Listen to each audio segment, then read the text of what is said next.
Okay, good afternoon, everybody. Welcome back to the Hobbit Immersion camp. Today, we have gotten through goblins, through elves, goblins, and eagles, and now, and of course, Gollum himself. And now we are up to bears. Today, we're gonna meet Bjorn and then get ready to go off into Mirkwood. So without further ado, I welcome back Ms. Binkley again, and we're ready for another class. Don't forget, keep those questions coming. Those have been awesome. So I look forward to those. See you at the end of class, everybody.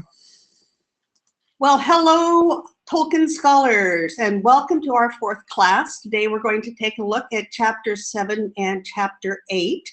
And hopefully we'll have enough time to get through everything because we've got a pretty exciting battle scene in here that Ms. Binkley likes to talk about battles, especially if there's a sword involved, because I'm really fond of swords. So let's go ahead and take a look at our map here. Uh-oh, did it again.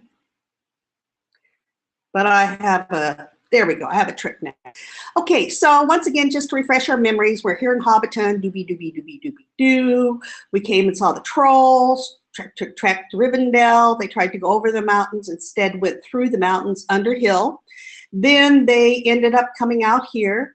They were rescued from the wargs, the wild wolves, and the goblins by the eagles, taken to the Eagle Eyrie. The eagles dropped them off here. We're going to talk about this today. Remember, they're still trying to get across this road to get to, well, I can't minimize that, it just popped out. There it goes. It's out of our way now. They're trying to get to the Great East Road so they can get here to the Lonely Mountain, because that's where Smaug's hanging out, and that's where they want to get back to. So, where we left off yesterday, Bilbo was out, the dwarves were out, and the eagles had rescued them and taken them to their home, which is called an eyrie. And today we're going to talk a little bit about that eyrie. Now, yesterday I was talking to you about how eagles' nests are usually made out of sticks. And remember, Bilbo actually fell onto this stick. Boy, it would not be good fun to land on these things, to fall on pointy sticks like that. But let's go ahead here and take a look at what happened to Bilbo when he wakes up the next morning. The next morning, Bilbo woke up with the early sun in his eyes. He jumped up to look at the time and to go and put his kettle on, and found he was not home at all. Here's little Bilbo in this one, just sitting here looking out, sun in his eyes. Here he is again. Here is Glamdring, right here. Gandalf's wearing that sword. I don't see Orcrist in that one at all. But one of the things I wanted to point out, especially on this picture, is you can kind of get an idea how large these eagles actually are. American bald eagles are not that large, and those are the ones that I'm familiar with. They're golden eagles and bald eagles, because we have a lot of those where I live. But these guys here are really big. As a matter of fact, we're going to see just how big here in another moment. So Bilbo actually has a dream that I do want to just mention, and he dreams he's back home. Even though Bilbo now has had an adventure and was successful in getting out of the goblin caves, he still is really missing his home. That bag inside is still really strong in him. Amy is wanting to know why the eagles are so big. Well, Amy, these are because they're the great eagles. There's probably are descended from Thorondor, and he was an eagle in the Silmarillion, and it was just a great bird. He was almost like a god. He wasn't really mentioned as a god, but he did a lot of really, really important stuff. So you might want to take a look at that in the Silmarillion, and if you're more interested in that, I can find the references. I don't have a copy of the Silmarillion with me, but I can easily find the reference for you.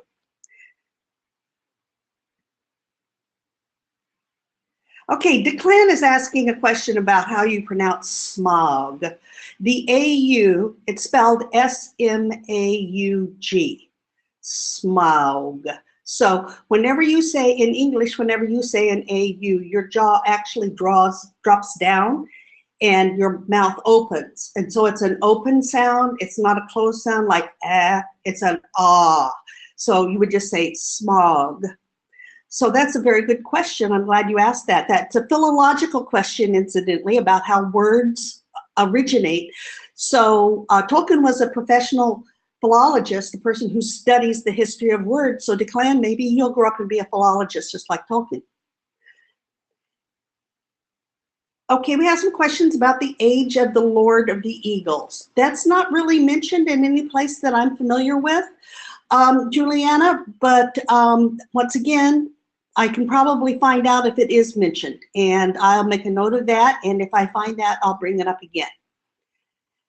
So the next thing that I want to do is go ahead and talk to you a little bit more about what they do next.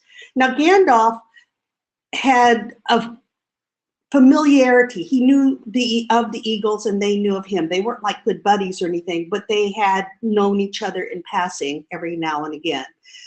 And so they have agreed to transport them. It would have been nice and convenient if they'd taken them all the way to the mountain, but eagles are not buses. They're not airplanes. They have their own business to take care of. But they did agree to transport them as close to the men. Remember, they didn't want to go by men because men would shoot at them with their bows and arrows. So they agreed to go. So let's take a look here where we're going to go next. These are two of my very favorite eagle pictures, and that's why I picked them. This one here is really, really nice, but Mr. Naismith did this one, and this one here is by a team of artists, Rinshoff and Ploeg. They're both really fabulous pictures. I like them both because of the way they display the mountains. Even though the mountains look really different in both of them, you have to remember that these artists have their own mind movies. And so what appears in the mind of one artist while they're reading and appears in the mind of another artist while they're reading might not be nearly the same. And so while you're making your mind movie, if it doesn't look like other people's, that's just fine, because you're making your pictures that appear in your mind. One of the reasons I really like this one here is that Bilbo gets to ride on the back of the eagle, and he grabs on so tightly because he's so scared, because, I mean, like, he's up in the air. Hobbits don't fly. But he's so frightened that he's holding onto the eagle so tightly that the eagle said, "Don't pinch me." And I always thought that was kind of humorous. Don't pinch. So here he is hanging on tightly here. And this time Bilbo was allowed to climb on an eagle's back and cling between his wings. The air rushed over him and he shut his eyes. Bilbo did not want to see what was going on.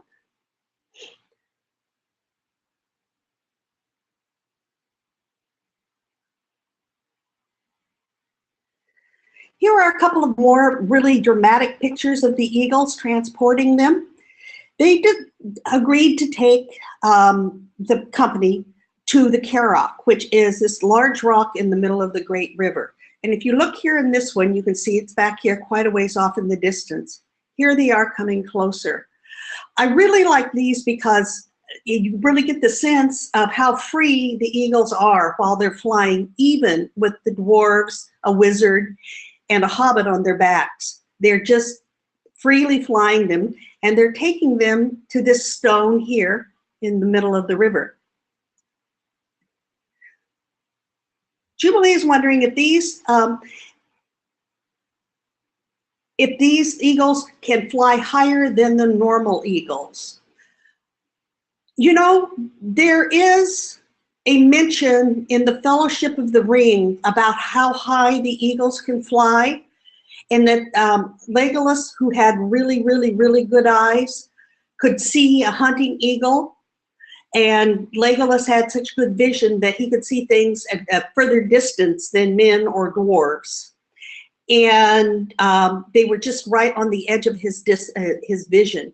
But regular eagles in our world, in our real world, Jubilee, they can fly way, way, way high. I mean, just so that you can just see a speck of them.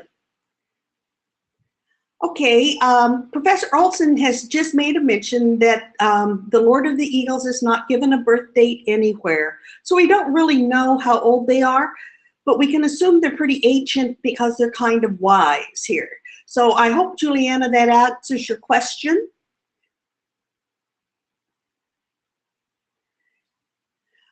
Oh, Andrew asked, what happened to Bilbo's parents? Well, I do believe they just simply passed away of old age because there's no mention of them having any kind of trauma in their deaths. Frodo, his cousin that he called his nephew, his parents died in a boating accident. And that's why Frodo went to live with Bilbo, because Bilbo took him in. But I don't recall any mention of what happened to Bungo, Baggins, and Belladonna too. So I think they probably just lived out their lives as normal hobbits. But that's a very good question, Andrew. You guys give me things to think about that I'm not usually thinking about. So let's talk about this stone here. Quickly now, to the top of this rock, the eagles swooped one by one and set down their passengers. Farewell, they cried, wherever you fare, till your eyries receive you at the journey's end. That is the polite thing to say among eagles. So eagles have their own culture and their own language and their own customs. I think this kind of gives us an idea that there are just all sorts of other things going on. So your questions about the eagles and how old they are and what they're doing and so on and so forth are kind of right along with what Tolkien is thinking.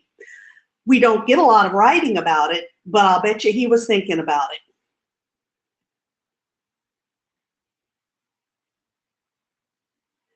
Okay, so we're going to take a look at another picture of the Carrock. This is my favorite picture of the Carrock.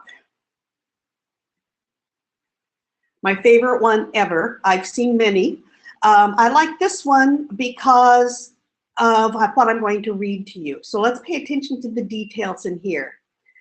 There was a flat space at the top of the hill of stone and a well-worn path with many steps leading down it to the river, across which a ford of huge flat stones led to the grassland beyond the stream. There was a little cave, a wholesome one with a pebbly floor, at the foot of the steps and near the end of the stony ford. Here the party gathered and discussed what was to be done. So with these details, Mr. Lee has drawn a Carrock in the middle of a river with a little ford with flat rocks even. And up here you can see there are stairs going all the way down. And this is what I mean by making a mind movie. I think that this little passage that we have on our screen now, he took the details out of there and put them into his illustration. So I hope that you guys are having a really good time doing that in your journal, just taking the pictures that appear in your mind whenever you're reading this and turning them into these things. Now, we did see some other Carrocks, and they look quite similar because they're a tall stone in the middle of the river, but after that, it's all up to you. Declan is wondering if Hobbit years are shorter than human years, or do they just live for a long time? The calendar, even though it has different names in the Shire, like the months are divided up differently and named differently, it's still a calendar year. So if you were born on, say, September 22nd, next it'd be one calendar year till your birthday on September 22nd the next year, Declan. So 1 year would be 1 year. Why was there a stone in the middle of the river, Opal wants to know. Well, you know, actually the dwarves wanted to know that too. They were talking to Gandalf about this, saying, why does he call it the Carrock? And Gandalf says he calls it the Carrock because he calls things like this a Carrock. And we're going to be talking about that person in just a little moment, Opal. But the stone was just probably something left over from the geology. It had eroded all around it and just left this really tall stone.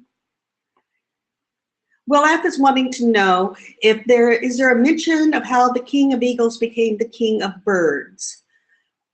I don't recall reading anything much more on the eagles. They're just kind of not really talked about an awful lot in the book. So he may have inherited it like many kings do. He may have earned it like many kings do. Just out of respect and by being a good warrior. A lot of times that's what makes a king. Sometimes, like I said, it's hereditary. You know, like the firstborn child will become the king. So maybe he was firstborn child of a previous king. But I don't recall reading anything that's makes it, you know, that explains the kingship of eagles. And Joshua's wondering, what exactly is a Karak? Well, that on our slide right here is a Karak, okay? And it's called a Karak because that's what the person calls him, is a Karak. Now, kind of a roundabout answer, isn't that? But the dwarves ask the same thing, and that's the answer that Gandalf gives them. Okay, so let's take stock here. These guys left Rivendell, got trapped in the Goblin Caves, escaped the Goblin Caves, got trapped by the wargs and the goblins, almost set on fire, got rescued by the eagles, spent the night in an eyrie, got dropped off on top of this rock. They have no ponies for transportation. They have no food. They don't exactly really know for sure 100% where they are. They know they're over into the wild. They know they crossed the Misty Mountains. Gandalf has a better idea, but they don't know what they're going to do next. So what they, like it says here, the party sat there in the cave and decided what was to be done. Now, one of the things that Gandalf tells him is, you know, I'm going to be leaving. I got business of my own. I told you guys that earlier, that I have business of my own, and I only intend to see you over the Misty Mountains. We're over the Misty Mountains, so I'm going to be leaving you guys here real soon. But before I go, you need help, I need help, and I think I know someone around here who can help us if he so chooses. So let's take a look at a couple of questions here before we go on to the next slide. Jubilee is wondering, would this journey have been a long distance for the eagles? I don't think so, because whenever we look at the map at the beginning of this chapter, it didn't look like it was a super far distance. And so eagles spend a lot of their time gliding and riding the air currents. So they're not really pumping their wings an awful lot. They're just mostly gliding. That's the way eagles get around. So it wouldn't have been a very big journey for them. And Amy's wondering if the King of the Eagles is older than Gandalf. Well, I can't give you a definite answer on that, Amy, because Gandalf, we don't know what his age is, and we don't know what the eagle's age is. So they could both be thousands of years old. They could both be so old that we could call them even ageless. Or the King of the Eagles could be 35. We just don't have any information on that right now. Let's take a look at our next slide and see where he is going to take them. Make sure that I got the details that I want to give you. Okay, so let's take a look at our next slide. So the company gets introduced to Beorn. Now, the first thing that Gandalf does is he says, I know someone here who may be able to help us, but he's kind of, can be grouchy and so on. So let's not all just show up there together. I'll take Bilbo, Gandalf says, and then you guys come 2 by 2 and tell everybody's here. And so Gandalf comes and he introduces himself to Beorn. Here he's introducing Bilbo. And the way he introduces Bilbo is he says, that is Mr. Baggins, a hobbit of good family and unimpeachable reputation, said Gandalf, and Bilbo bowed. And then the dwarves start arriving. A couple of dwarves show up, and Gandalf is telling them the story of their adventures since they left, especially the adventures in the Goblin Caves and how they escaped, and how Gandalf killed the Great Goblin, and then how they got trapped by first the wargs and then by the goblins, how they got rescued by the eagles. He's telling this whole story as the dwarves come dribbling in 2 by 2. And so we can see here a couple of dwarves bowing low, so low that their beards almost touch the ground. And you can see little Bilbo back there sitting with his feet crossed because he's relaxing now. So Beorn is listening to the story, and the more that he tells the story, the more intrigued he is. And he says, well, I don't know if your story is true or not, but that was a really good story. And you know what? I think that deserves a meal in my house with me. So he says, they all say, yay, that sounds wonderful, because remember, they don't have any food and they're probably pretty hungry. So he invites them in, and they are served by, and this is one of my favorite things in the whole book, they are served by his animals. There are horses and dogs and sheep, and they come in and bring the food. And the food is mostly bread and honey, that kind of thing. And I just found it so totally charming. When I grew up, we always had dogs and cats, and I always wanted my dogs and cats to, like, you know, walk around on their hind legs and bring food, but of course they never did. One thing I do want to point out here is this is Tolkien's sketch of Beorn's hall.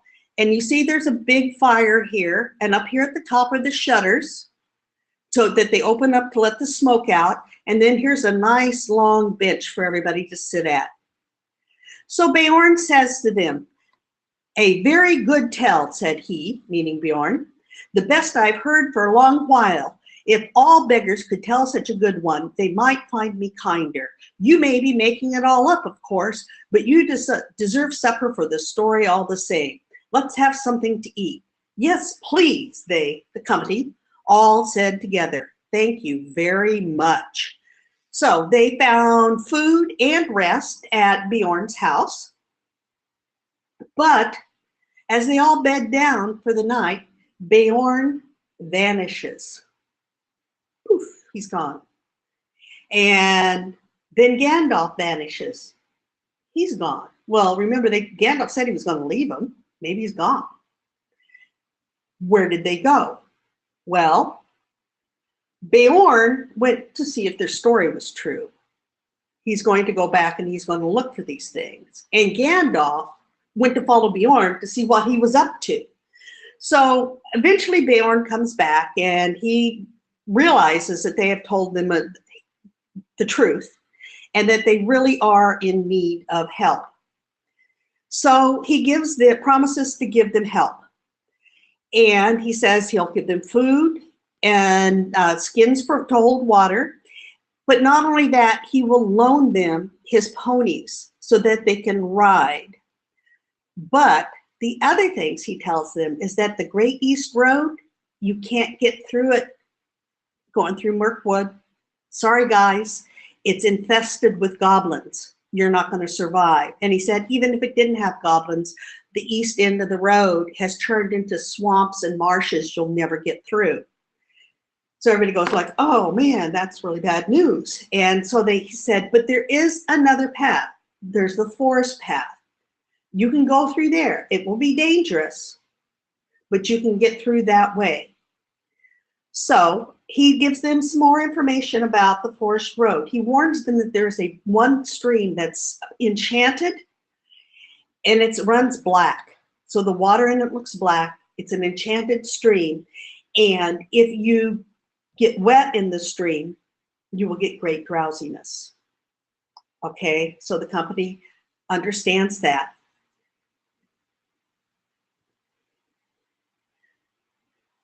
Jubilee's wondering how tall was Beorn compared to the dwarves and Gandalf. Okay, we know that the Hobbit, Bilbo, is probably 3.5 feet tall, maybe a meter, okay?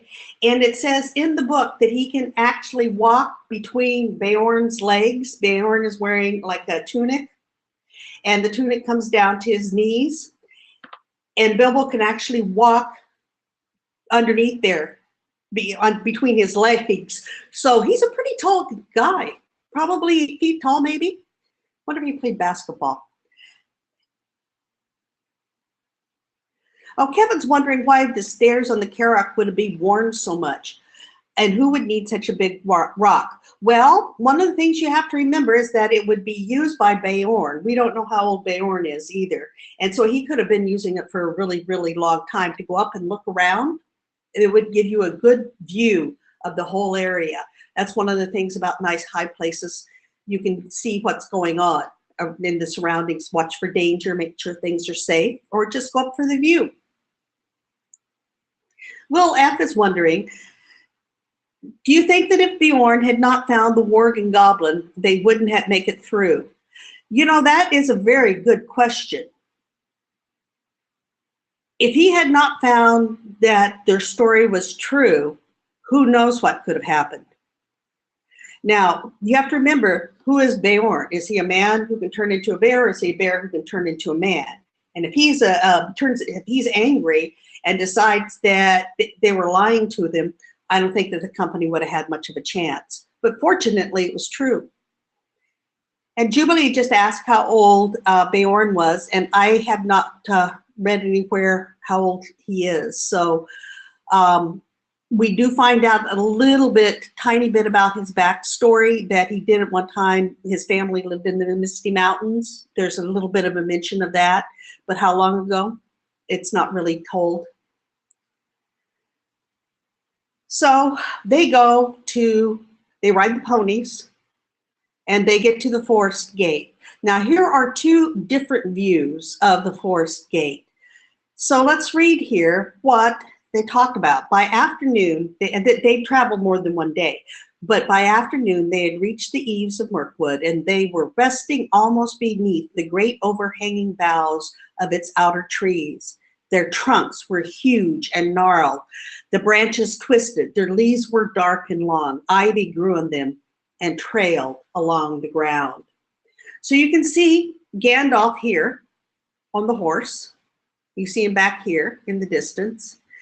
Now, Gandalf said he was going to leave them there, and he does. And they take all their supplies off the ponies, but they say, oh, maybe we'll just take the ponies with us, and then we can ride instead of walking. And Gandalf says, that's not such a smart idea. You know, you don't want to anger Beorn. So they set off walking into the woods. This one here I like because look how gnarled and twisted everything is. And this one I like because in the foreground there's a spider, and you can see how dim it is all the way through here. Kind of a creepy place. So he leaves the company at the forest gate. The ponies return on their own back to Beorn.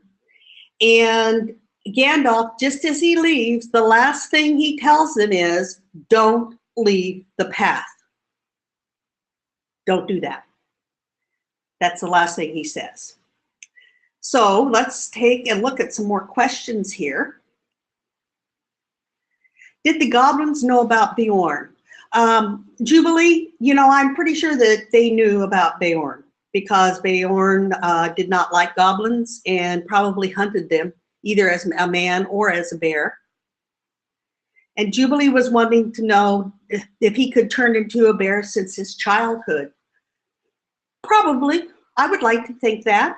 I don't think there's any mention in any of Tolkien's writings, but I have a pretty good imagination, and I can imagine him going from a child into a little bear cub. That would be pretty good. I would like that. But no, I can't think of any mention that Tolkien makes to support that. Let's take a look at our journal activities. The first thing I want you to do is sketch Beorn. So read the description in the book, and then using your mind movie, decide how you're going to make him. If you want to put him in a scene or standing next to the Hobbit and the dwarves and Gandalf, that would be entirely appropriate. Then you could have kind of like, you know, pictures of them standing side by side, or you could put them in you could put him in an action scene. All sorts of things you can do with Beorn. The question to answer is who served dinner to the company? And then I want you to sketch the forest gate at Mirkwood. We saw a couple of scenes there right at the gate, but those were scenes kind of from the inside. Think of what it might look on from the outside. Maybe you can come up with something with them standing on the outside of the gate. Or you could have them on the inside, looking back toward it from the inside, looking out. That would also be pretty cool. And then I want you to answer the question, Beorn followed the company as a blank. Who served dinner to the company? Beorn's animals set up the dinner and served the guests. There were horses, sheep, and dogs. That's on pages 114 to 115 in my book. And then let's take a look at this next one. Beorn followed the company as a blank.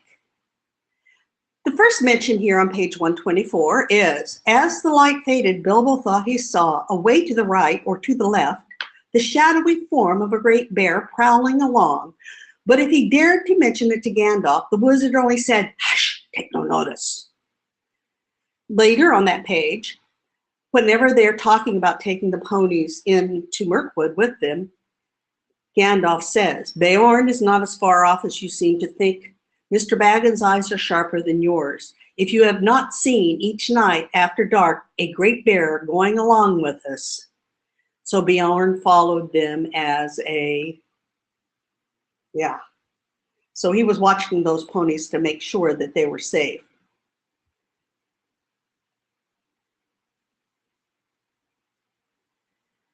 Andrew wants to know, can Beorn talk to the animals? Yes, he can. He does have a language that he uses with the animals. Amy's curious about, is there any other possible species Beorn could change to? Well, I doubt that it would be anything other than a bear, because the word Beorn does mean bear. And I think that's the reason why Tolkien chose that particular name to name this character. If he's going to have someone who could change from one animal to the other, and naming it Beorn is probably a good idea. Now, Samuel has a question here about why was the water black? Well, it's an enchanted river. That's one thing. And where I live, we have what we call muskeg swamps, and the water is actually black. It's not dirty, it's black. It's tinted that way from the roots and the organic matter that is rotting in the water. So Samuel, if I went and scooped a cup of water out, it would look, and put it in a clear glass, it would look kind of brownish. But if I poured it back into the swamps, the water's going to look black again because of the organic matter that's actually has dyed the water. So I guess you might think about like putting a tea bag in a glass of water. If the tea bag is going to turn the water a darker color. That's what my imagination tells me, but I'm just used to seeing things out in the woods. Let's take a look at our next chapter. The next one is called Flies and Spiders. Let's take a look at our map. Or not. There we go. Okay, once again, remember they were going to do the Great East Road. Here is Beorn's house right here, north of the Great East Road. So he's kind of aware of what's happening here. And he says this way is not safe to go. It's infested with goblins and other evil creatures, and it ends in a swamp, a marshy area. You're not going to be able to get through. So he suggests going up here to the north and taking the forest path. And so the company, it takes his advice and borrows the ponies. They ride up to the forest gate and they go in. So the company enters Mirkwood.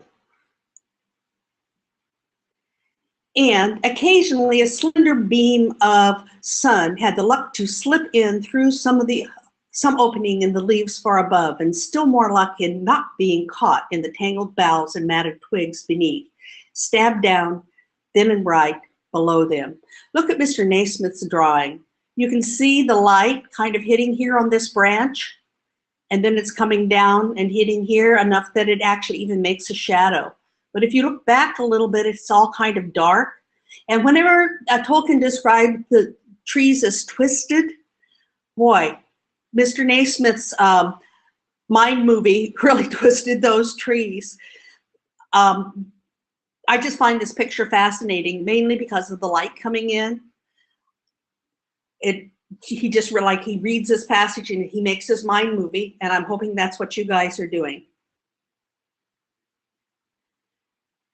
There was no movement of air down under the forest roof, and it was everlastingly still and dark and stuffy. Here is, at the bottom, is a picture that Tolkien drew of Mirkwood. And you can see how crowded together all of the trees are. They're just, shoving up against each other. His trees are not nearly as twisted, but you can see that he has drawn the bark kind of curvy. Here's one back here that's kind of twisty. But they're really close together. And almost, if it wasn't for the path, I don't even know if anybody could get through there.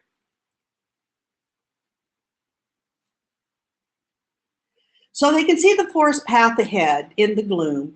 And during the day, they could see things like black squirrels, but they also saw a lot of cobwebs. What makes cobwebs? Spiders.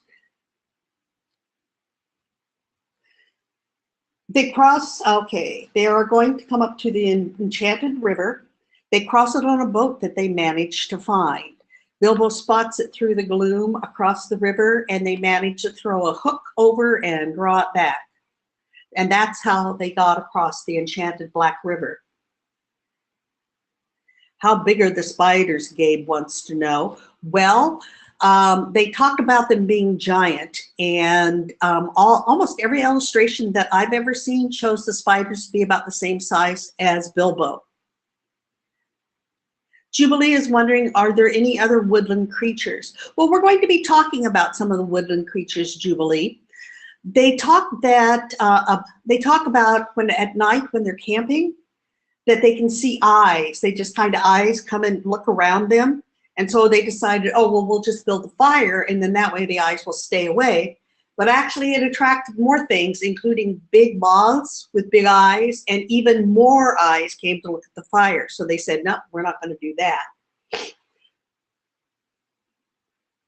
How were the trails made, Declan wants to know. Were they cleared by Bjorn, the spiders, or something else? Declan, it's actually something else.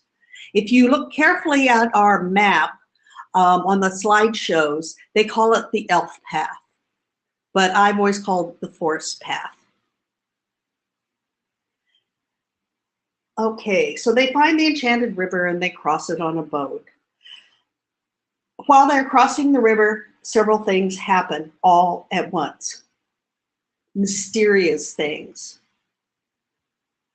The sound of a hunt begins. Now, someone asked a couple of days ago, did elves hunt? And they can hear the baying of hounds. And then while they're standing there, all of a sudden, a black hart, which is a male deer, appears. And it's just as Bomber is getting out of the boat. And Bomber gets startled, and guess what? He falls into the Black River and almost immediately falls into an enchanted sleep. While they are there, and all these things are happening all at once, a white deer also appears, a female deer with the little baby deers, whatever they're called, fawns, okay? So first the black one and then the white one, and they take a shot at the deer because they've got the bow and the arrows, and they think they've hit it, but it's on the other side of the rivers, and then the boat goes away, breaks loose and floats down the river, and they can't get back across. I mean, it's just like, boy, that enchanted river is a big problem. So what they do is they have to carry Bomber. They can't leave him behind, and he can't walk because he's asleep. So they pick up Bomber, and of course he's the biggest of the dwarves, and they have to carry him along with them. So they keep going and going and going through Mirkwood. They're walking and they're walking, and their food is getting lower and lower. And that's the thing about food, is that you have to eat some of it every day, and there's no grocery store to stop in. So they say, okay, we got to find out how much further this forest goes. It seems like it's going on forever. So they come to a tree, oops, that is close by the road. And they say, let's send Bilbo up into the tree, because Bilbo's the smallest one. But hobbits don't really climb trees. But Bilbo's, okay, I'll go up and look around. So he climbs up to the very, very top of the tree and gaze as much as he might. He could see no end to the trees and the leaves in any direction. His heart, that had been lightened by the sight of the sun and the feel of the wind, sank back into his toes. And there was no food to go back down to. So they are almost out of food. Bilbo can't see any end to the forest. And so now he's discouraged. And so he climbs down, and they eat the end of their food that night.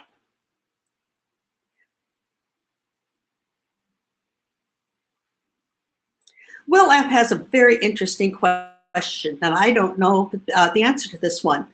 Do you think Bjorn traveled in the Mirkwood? I actually believe Bjorn did enter Mirkwood because he knew a lot about it. And do you think that he has come to Rivendell? That's the thing I don't know about. It wouldn't surprise me if he hadn't gone to the last homely house, but that's quite a ways. He'd have to cross the Misty Mountains. But I don't recall anything saying that he didn't go. Opal wants to know, why were the spiders black? Well, all the animals, it appears in here, except for the mention of the white doe and the fawn, are black. The hart was black, the squirrels are black, the spiders are black. Probably everything that walks around there has just been blackened by the fact that this forest has kind of become ill. Jubilee is curious about, did the goblins know the spiders in Mirkwood? Boy, that's an interesting question. I don't think that the goblins would have liked the spiders. I don't know that they would have worked together. I think the spiders are probably a little bit more of their own agents doing their own business, that they're not really working for someone. There is a mention of a spider that I think it's the Two Towers. Is that where we meet? I haven't read the book for a while. The Two Towers is where we meet the ginormous spider Shelob. And she did not work for Sauron. She was her own agent. She did stuff that pleased him and helped him, but she wasn't doing it for him. She just did it because she wanted it to be, that's what she wanted to do, so she did it. And I think these spiders are probably pretty much the same. They do what they want to do, and if it helps somebody else, that's all fine and dandy, but the goblins aren't going to come and say, hey, spiders, I need you to do this, because the spiders just might eat the goblins. So I said, yes, it is the Two Towers where we meet Shelob. Thank you. What's the lifespan of a spider? You know, Juliana, I don't pay much attention to lifespans of spiders, but there's no mention of how old they are. But some of the spiders are mentioned as being very, very old here in the battle that they're going to have, that there's one very old spider. So sometimes they would be, so apparently some of them were quite old. Looking at our questions to make sure I haven't missed anything, because these questions are so fabulous, I don't want to miss any of them. Let's see. Josh is wondering if maybe Bjorn has traveled all of Mirkwood. Well, he knew that the East Road was not passable because it was infested with goblins. And he knew about the Enchanted River, so I would not be at all surprised if Bjorn had not gone in. And did the Sylvan Elves in Mirkwood ever have any interactions with the Noldor in the East?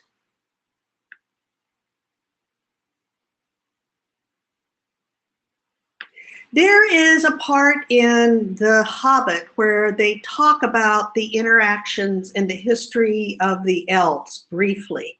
I'd have to go back and read that again, Amy, to see if the Noldor actually came into the Elven Kings area. So give me some time, and tomorrow I'm going to make myself a note about the Noldor and the Sylvan Elves.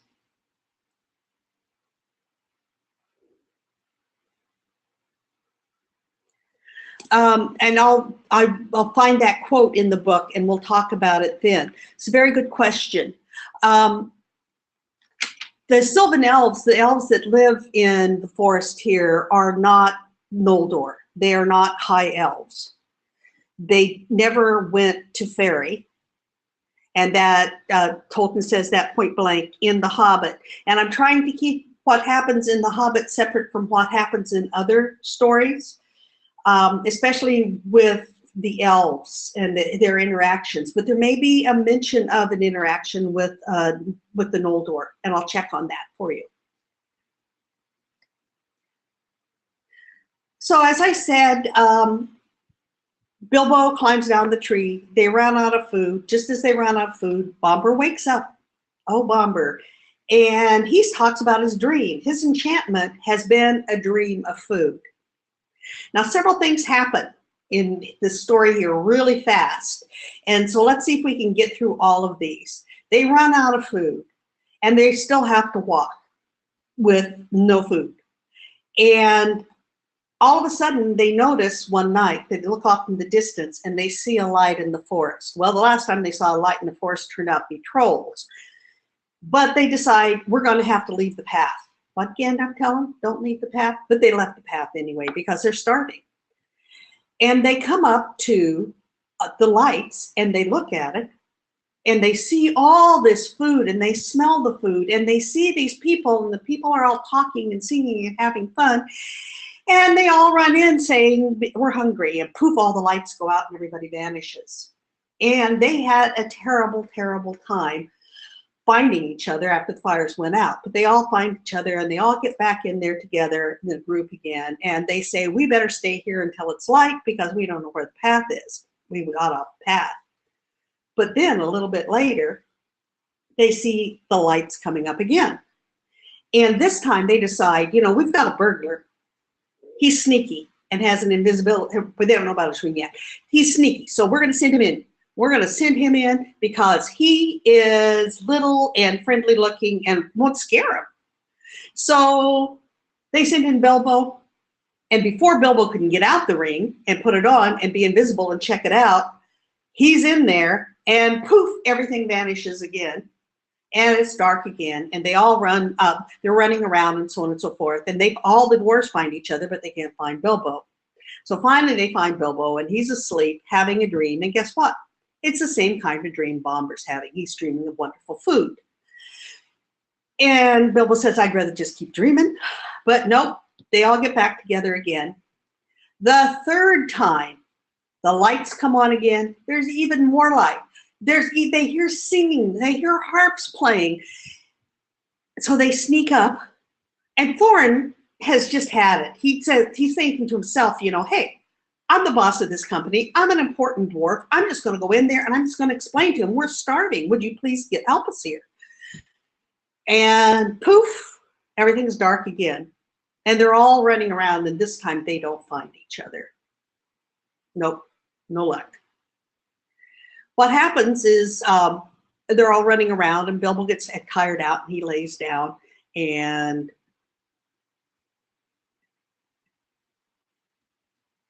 finds himself being tied up by spiders.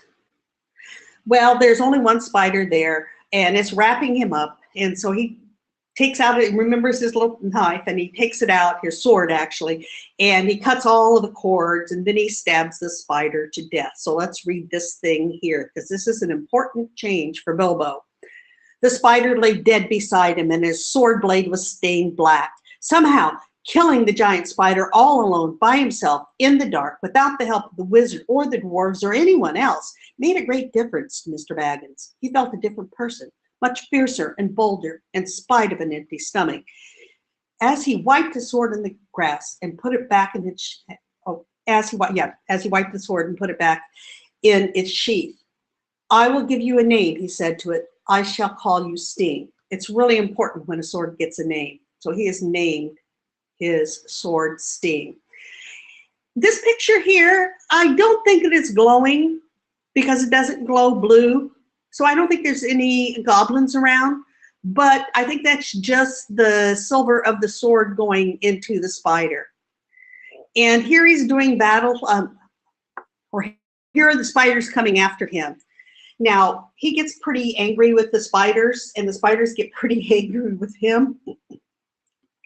And he takes it upon himself to find the dwarves. So he goes looking around, and lo and behold, he finds them all up, tied up in spider webs, hanging in the top of a tree. So there's even a spider up there. So what he does is he puts on his ring, and he runs around and irritates the spiders by calling them names. Things like Addercrop, Lazy Lob, Old Tom Noddy, singing little nonsense songs to him makes him really, really angry. And they run to where they think he is because they can hear him, but they can't see him. And then he climbs up in the tree and starts saving the dwarves one by one. And he manages to free them all from the webs. And he says to them, because now they have to fight the spiders. They're free, but remember, they're all hungry. They've been poisoned by the spiders. They've been hanging, some of them even maybe upside down. And they haven't been able to breathe very well, so they're not in very good shape, the dwarves. The spiders come after them. And Bilbo steps it up big time. He says, all right, guys, I'm going to disappear and lead them away. And you guys need to run towards where we saw the elves the last time, in that direction, okay? So here's how he finds them. One of the fat spiders ran along a rope until it came to a dozen bundles hanging in a row from a high branch. Bilbo was horrified, now that he noticed them for the first time, dangling in the shadows, to see a dwarvish foot sticking out at the bottom of some of the bundles, or here and there at the tip of a nose, or a bit of a beard, or of a hood. So he has released them. Let's take a look here at some of these questions that have been rolling in. Willep asked, how do you think all the animals that are living in the forest, because there's no food, how are they able to survive there, and how did they get so big? Well, the spiders would find things to eat. There are insects, remember all the eyes that would come around? You know, they would be preying on it just like any wild animal. And there was food. The black squirrels, they did shoot one. It wasn't very tasty, but that doesn't mean it's not going to be tasty to an animal that lives there. Jubilee is wondering, how did the elves know about the dwarves before the dwarves came to ask for food? Or did they know? No, they did not. All they saw were dwarves coming, and elves and dwarves don't usually get along all that well.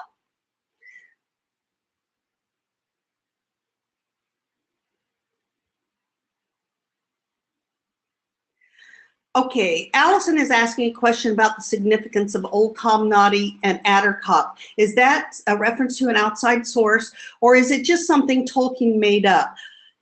Allison, I don't have an answer for you for that one.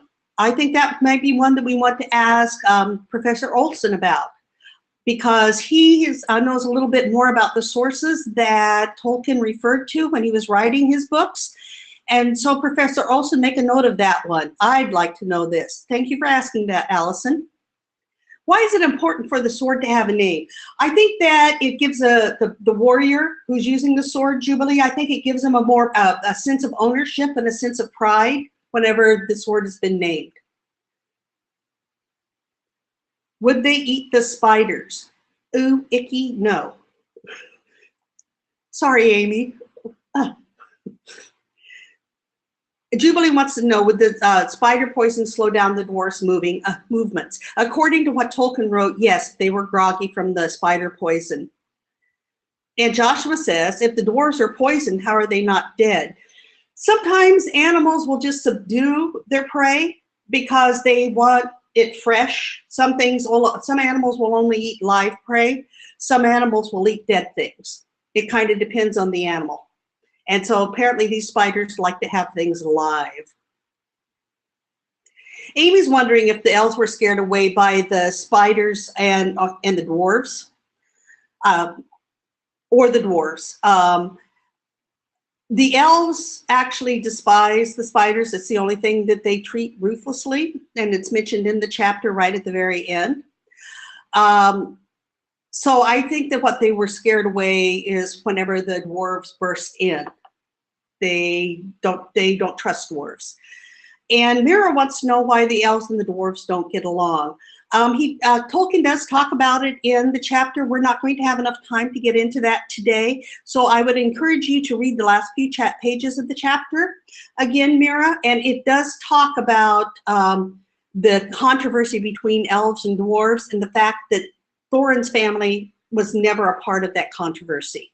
So the elves should have liked him. What did the moths eat? That's what Will's wanting to know.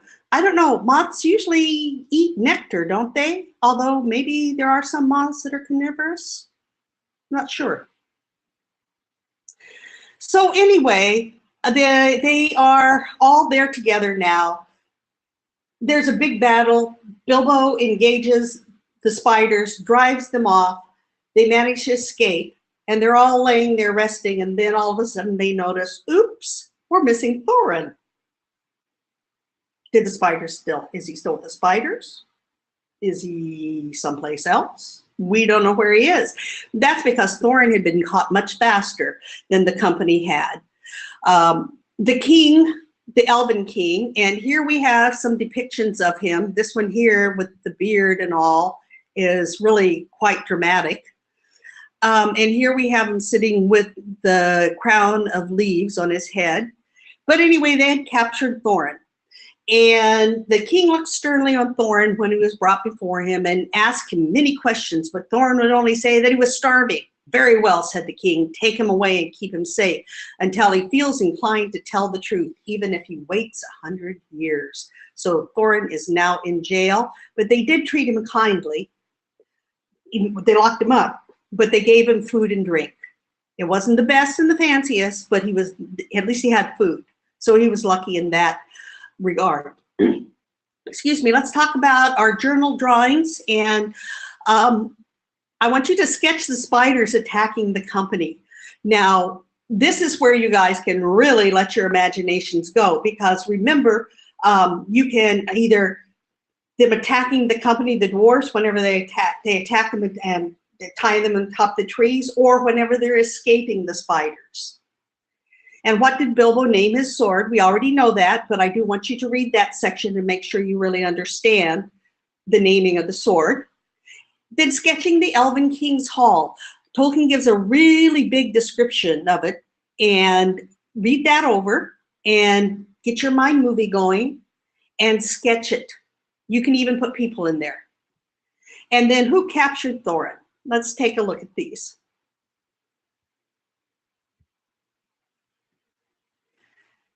What did Bilbo name his sword? On page 142 in my book, he says, I will give you a name, he said to it, and I shall call you Sting. And then,